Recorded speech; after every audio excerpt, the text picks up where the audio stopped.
Hi everybody, welcome back to Critical Mass. Well, we've actually seen a couple movies recently, and the first one was up on Netflix, Old Guard, starring Charlize Theron. And well, most movies on Netflix necessarily aren't the greatest sometimes, so we'll tell you what we thought of this one right after this.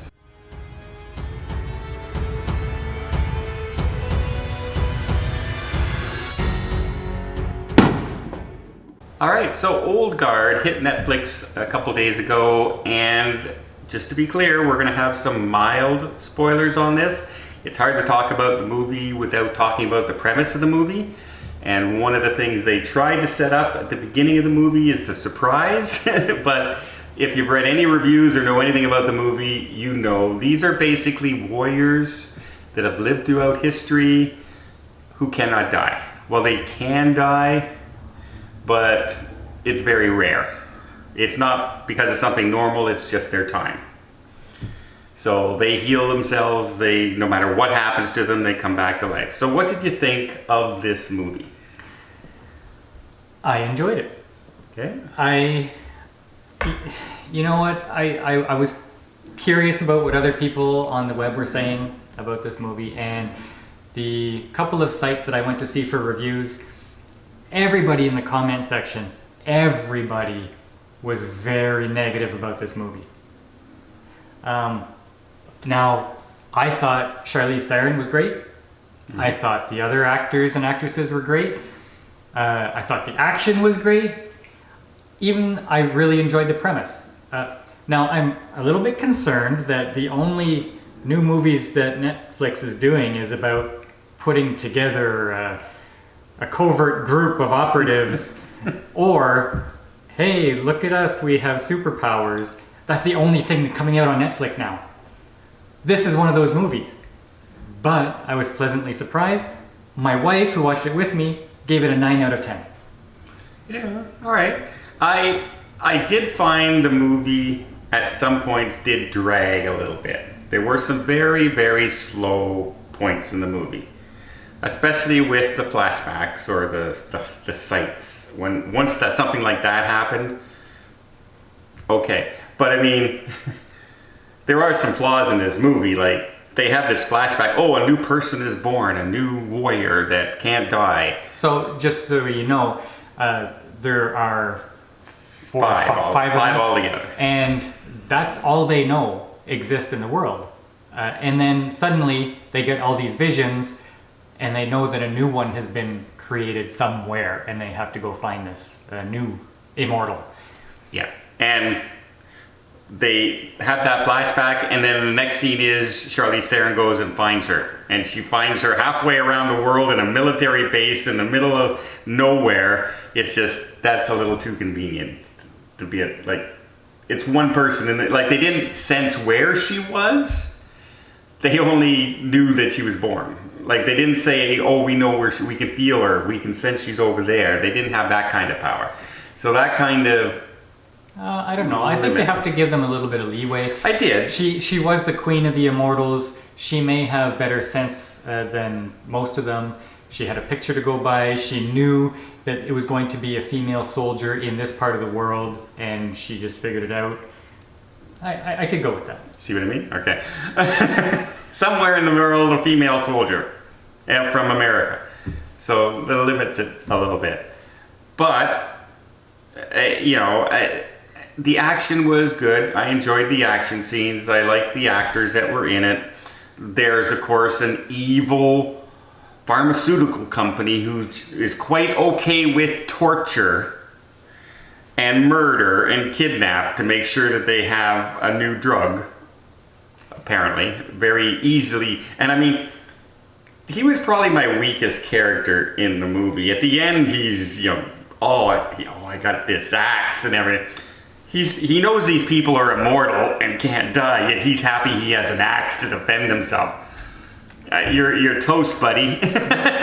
You know? The vibe I got off him was like Lex Luthor in the Justice League movies. Yeah. What's that guy's name? You know who I'm talking about, the guy from the Social Network.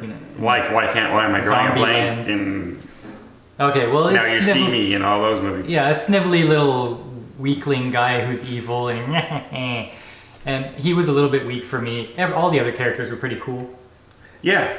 Like the bad guys, the actual, like the hired guys to find them and everything were good. I had nothing wrong with this movie.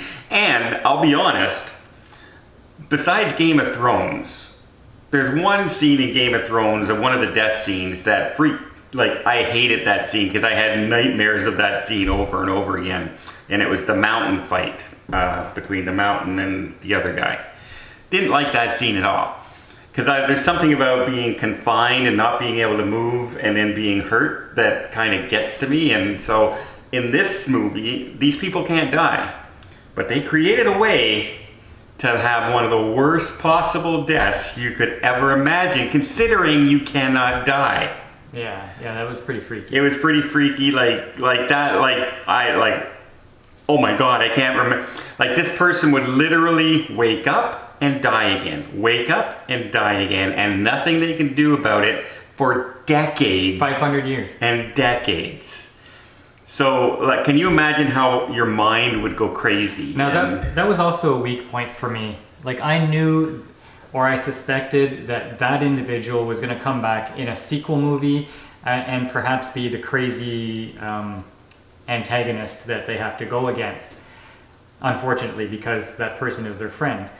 But the way that they ended the movie and the way I see the sequel going, it took away a lot of my anticipation. Like, I thought it was pretty weak. They do set up a sequel in this. I would watch it because I like this one. Mm-hmm. And just that little scene at the end, we have a feeling we know what's going to happen, but do we? Yeah. You know what I mean? Like the person at the end of the movie who sets up the sequel literally says one line, and that's it. So now I do like the whole concept of this movie of the immortals being around for like hundreds of years and fighting the good fight all that time. But I found that, I should have seen more wicked awesome things from them.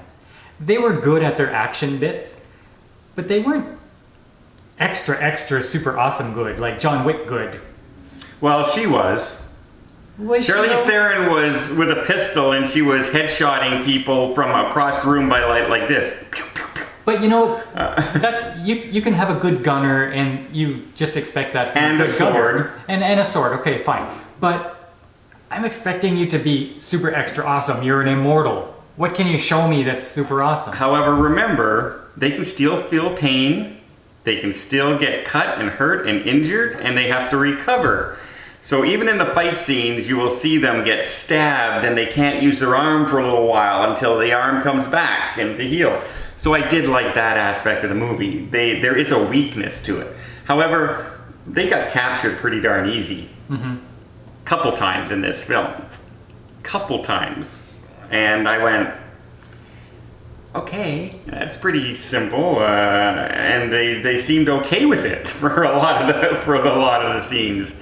But overall, I still enjoyed the movie. You're going to hear a lot of criticisms about different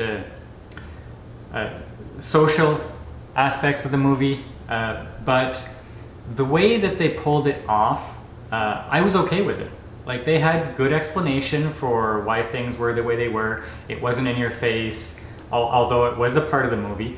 And I don't think people who criticize the movie for this particular aspect, I think they're just looking for reasons to complain. This was a good movie, no matter what, whether this was included or not. Yeah. This did not detract from the goodness of the movie. No. And a lot of the things they say in the movie make sense. If you're an immortal and they're going to live thousands of years, everyone you meet and everyone you fall in love with, they're going to die. And after a point, that would drain on you, mm-hmm. right? So it makes only sense that you're drawn to your other immortals. Who's with you and you've bonded with for hundreds of years. For decades. So yeah, none of that bothered me. because it didn't seem like it was in the movie to make a point. It just seemed to be characters in the movie. An aspect. Which of is the movie. all I care about. I have no problems putting things in movies as long as it makes sense and is not there to say, hey, look at this. We are woke. Yeah. As long as it's not that. And this one to me, it didn't seem like that. So it was just natural characterization, natural characters in a movie, and explained properly. Perfect. That's all I cared about. Did I think this was a perfect movie? No. Nope. I would say this is a good 7 out of 10 for me. Yep. I'm happy I watched it. I enjoyed myself. I'll probably forget the name of this movie after a month or so, but I liked it, and I'll probably watch part 2. Kind of like Underground 6 or whatever it was. There was 6 Underground. 6 yeah. Underground. Like, liked it when I watched it. I haven't watched it since. You know, it's just an enjoyable flick to watch, and it's on Netflix, so I already have the subscription. Might as well watch it because we can't see anything else right now. Well, that's our review. 7 out of 10. I agree. 7 out of 10. And I would watch the sequel if it comes out again. And who knows? They could even turn this into a series. Yeah, I think they're going One to. never knows. So, hope you appreciate this review. Let us know if you've seen the movie, what you think of it. Do you agree with us? Do you disagree with us? Let us know in the comments down below. And until next time, maybe check out some more of our reviews down below. And we'll see you on the channel.